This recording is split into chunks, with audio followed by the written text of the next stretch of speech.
Perkenalkan, nama saya Arya Sinta Dewi. Nama saya Entika Soraya Septiasa Putri.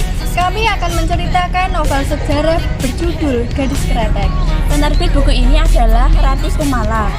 Tahun terbitnya 2012.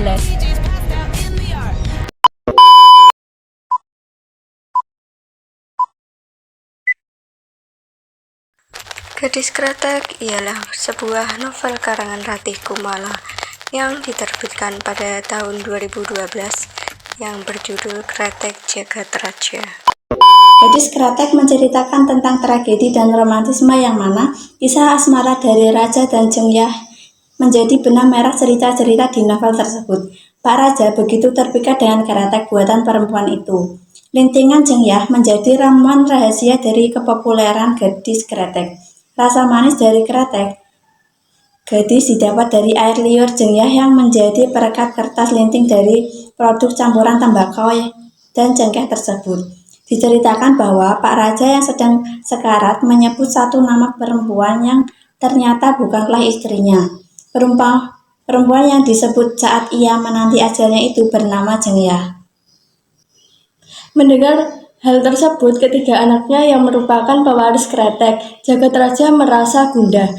Tidak terkecuali istri sah Pak Raja. Ia begitu cemburu mengetahui kata-kata yang terlontar dari mulut suaminya yang sedang sekarat adalah nama seorang perempuan yang bukan istrinya.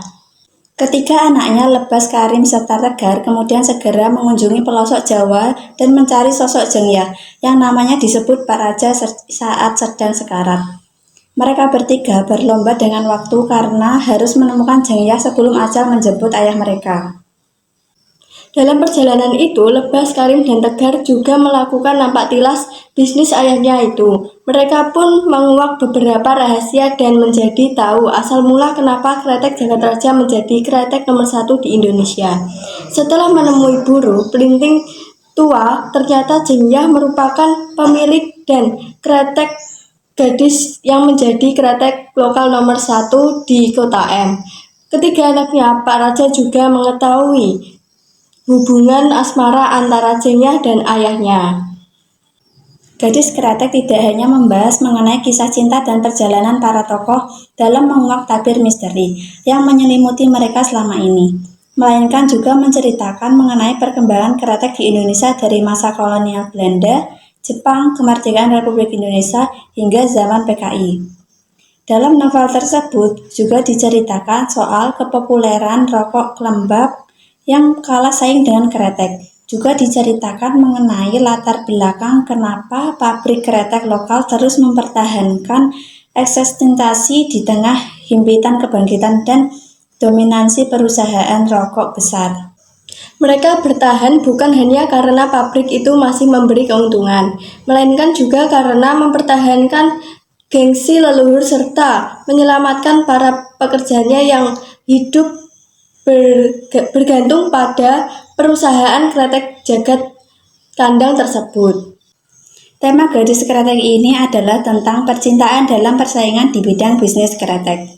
Tokoh dalam cerita Gadis Kretek ini yang pertama ada Jengyah, yaitu gadis yang baik hati, tekun, rajin, dan patuh terhadap perintah kedua orang tuanya.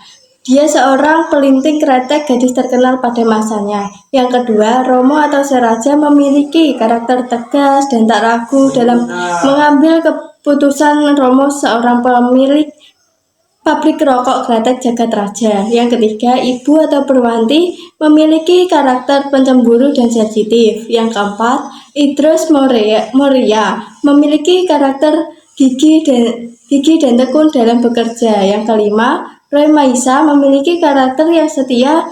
Yang keenam, Jagat memiliki karakter yang egois. Yang ketujuh, Lebas memiliki karakter baik hati, perhatian, dan pantang menyerah. Yang kedelapan, Tegar memiliki karakter tegas dan patuh terhadap aturan. Yang kesembilan, Karim memiliki karakter dewasa.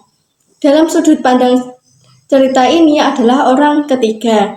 Alur Gadis Kretek ini menggunakan pengaluran maju dan disisipi cerita masa lalu atau flashback. Setting dalam Gadis Kretek ini ada dua, yaitu waktu dan tempat. Waktunya siang hari dan malam hari. Tempatnya di Kota Kudus, Jakarta dari periode penjajahan Belanda hingga kemerdekaan. Bahasa yang dipergunakan pengaruh menarik, mudah dipahami, dan banyak menggunakan istilah dan guyonan dalam bahasa Jawa. Nilai yang terkandung dalam cerita Gadis Kretek ini meliputi moral kejujuran, moral identik, moral bertanggung jawab, moral mandiri, yang terakhir moral realistis dan kritis. Amanat yang disampaikan penulis ini menunjukkan kekuatan perempuan di atas dunia yang dipikir hanya dikuasai oleh laki-laki dalam bidang berbisnis di industri kretek.